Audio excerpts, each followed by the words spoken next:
I'm going to leave you with a little illustration. An expert in time management, meeting with a group of high-powered, overachieving business students. He finished his speech and he said, I'm going to give you a quiz now.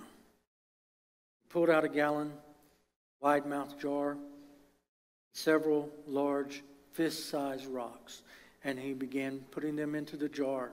Then when he had filled it, as many as would go in it, he said, is the jar full? And they said, yes. And he said, no. Think about it. He pulled out a bucket with gravel, poured it in there, and he said, now, is the jar full? One student spoke up and said, probably not. He said, that's right. Now you're getting it. So he took out a bucket of sand and poured the sand in there, and the sand went down and filled the other empty spaces. And he said, now, is the jar full? And they all shouted, no, it's not full. He said, good. Then he grabbed a pitcher of water, and he poured the water in there till he filled it up to the brim. He said, now the jar's full. What then is the point of this illustration? And one of the students said the point is that no matter how much you do, you can always fit something else in. He said, no, that's not it.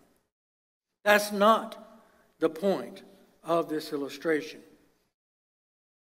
He said, this illustration teaches us that if you don't put the big rocks in first, you'll never get them in at all.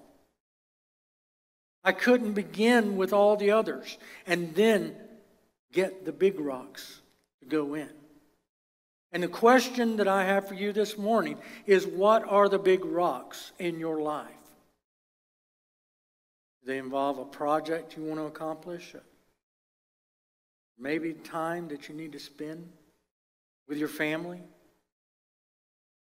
Developing your faith, or maybe extending your education, or working on building your financial independence as a family?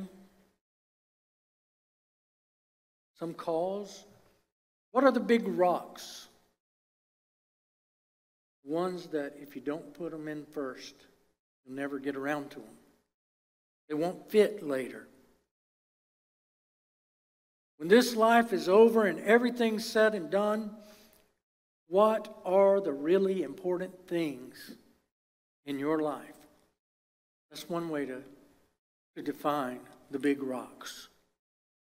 For the child of God, we must begin with our relationship to God and to others.